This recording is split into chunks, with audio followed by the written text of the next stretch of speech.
السلام علیکم ورحمۃ اللہ۔ نماز کے اندر کچھ چیزیں ایسی ہیں کہ جن سے نماز تو ہو جاتی ہے لیکن نماز مکروہ ہوتی ہے، یعنی ان کو مکروہات نماز بولتے ہیں۔ یعنی نماز تو ہو گئی لیکن نماز کا جو ثواب ملنا تھا وہ ثواب نہیں ملا۔ تو وہ چیزیں کیا ہیں، آئیے ان کے بارے میں آج جانتے ہیں۔ نمبر 1، ننگے سر نماز پڑھنا۔ اگر کوئی شخص ننگے سر نماز پڑھتا ہے یا کوئی خواتین ننگے سر نماز پڑھتی ہیں تو خواتین کی تو نماز ہی نہیں ہوگی ننگے سر، کیونکہ ان کے تو جو بال ہیں وہ سطر میں داخل ہیں۔ اسی طرح جو مرد حضرات ہیں اگر وہ سے ننگے سر نماز پڑھتے ہیں تو ان کی نماز جو ہے، نماز تو ہو جائے گی لیکن نماز مکروہ ہوئے گی۔ نمبر 2،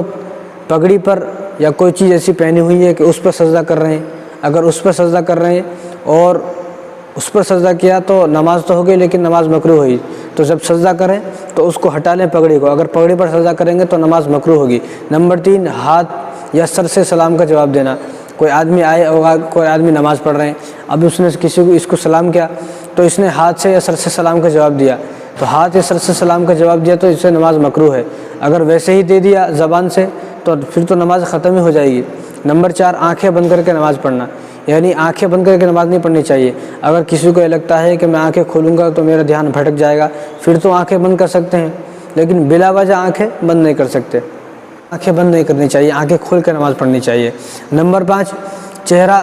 اس طرح چہرے کو یوں پھیرنا، خالی پیلی یوں پھیر رہے، آنکھیں کو ادھر ادھر پھیر رہے ہیں، تو اس طرح آنکھیں پھیرنے سے، چہرہ پھیرنے سے بھی نماز مکروہ ہو جاتی ہے۔ نمبر 6، منہ میں کسی چیز کا ذائقہ ہے، اگر منہ کے اندر بہت زیادہ ذائقہ ہے، کوئی چیز کھا کے آئے پھر آپ نے نماز پڑھی، پھر تو آپ کی نماز ہی نہیں ہوگی، لیکن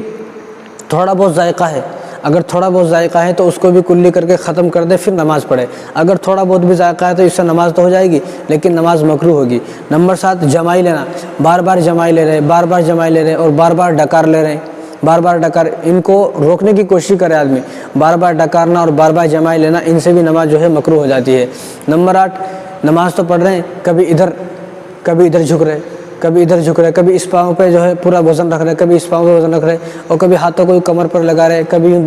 تو اس طرح کرنے سے بھی جو ہے نماز مکروہ ہو جاتی ہے۔ نمبر 9، پیشاب یا پاخانے کا تقاضا ہے، اگر کسی کو پیشاب یا پاخانے کا تقاضا ہے تو پہلے ہی پیشاب اور پاخانے سے فارغ ہو پھر نماز پڑھے،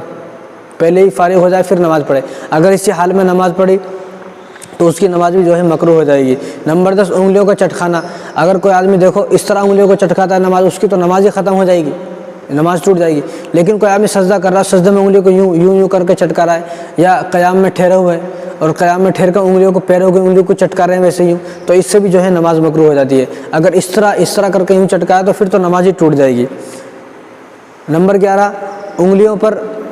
جیسے اب صلاۃ التسبیح کی نماز پڑھ رہے ہیں یا کوئی اور نماز پڑھ رہے ہیں کوئی بھی، تو سجدے میں سبحان رب الاعلیٰ انگلیوں پر گن رہے ہیں، یا صلاۃ التسبیح کی نماز پڑھ رہے ہیں تو تیسرا کلمہ انگلیوں پر گن رہے ہیں، تو انگلیوں پر اس طرح گرنے سے بھی جو ہے، گرنے سے نماز مکروہ ہو جاتی ہے۔ نمبر 12، انگڑائی لینا، اب نماز کے اندر انگڑائیاں لے رہے ہیں، جیسے صبح اٹھتے ہیں تو انگڑائیاں آتی ہیں، تو اس طرح انگڑائیاں لینے سے بھی نماز جو ہے مکروہ ہو جاتی ہے۔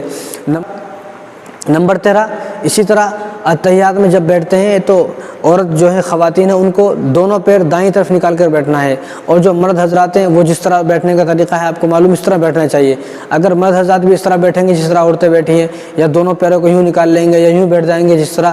نہیں بیٹھنا چاہیے، اس طرح بیٹھنے سے بھی جو ہے نماز مکروہ ہو جاتی ہے۔ نمبر 14، اگر کوئی نماز پڑھ رہے ہیں اور ہمارے سامنے کوئی آدمی ہماری طرف چہرہ کر کے بیٹھے ہیں، کوئی آدمی ادھر چہرہ کر کے بیٹھے، ان کے چہرے کی طرف نماز پڑھنا، اس سے بھی نماز مکروہ ہو جاتی ہے۔ یا تو کہیں دوسری جگہ نماز پڑھیں یا ان کو بول دیں بھائی آپ چہرہ ادھر گھما لیں، آپ پیٹ کر لیں، ان کی پیٹ کی طرف نماز پڑھیں، اگر ان کا چہرہ ہماری طرف ہے تو اس سے بھی نماز مکروہ ہو جاتی ہے۔ اسی طرح اگر مرد حضرات مسجد میں نماز پڑھ رہے ہیں تو اگلی صف میں اگر جگہ ہے، اس جگہ کو چھوڑ کے پچھلی صف میں نماز پڑھ رہے ہیں، یعنی اس جگہ کو پورا نہیں کر رہے، اس جگہ کو پر نہیں کر کے پچھلی جگہ پر نماز پڑھ رہے ہیں، تو اس سے بھی نماز جو ہے مکروہ ہو جاتی ہے۔ نمبر 16، سجدے میں کوہنیوں کو جو ہے زمین سے اوپر رکھنا، زمین میں ٹچ نہیں کرنا بلکہ زمین سے اوپر رکھنا، اور کوہنیوں کو سینے سے بھی نہیں ملانا، سینے سے ٹچ نہیں کرنا بلکہ سینے سے بھی الگ رکھنا ہے، زمین سے بھی یوں بیچ میں الگ رکھنا ہے، بالکل یوں اگر ملا کے پڑھیں گے تو اس سے بھی جو ہے نماز مکروہ ہو جاتی ہے۔ نمبر 17، بدن سے کھیلنا، کوئی آدمی اپنے بدن سے یوں پورے نماز میں کھیل رہے ہیں اور کوئی یوں کھیل رہے ہیں، کانوں کو صاف کر رہے ہیں کھیل رہے ہیں، تو اس طرح بدن سے کھیلنے سے بھی نماز مکروہ ہو جاتی ہے۔ نمبر 18،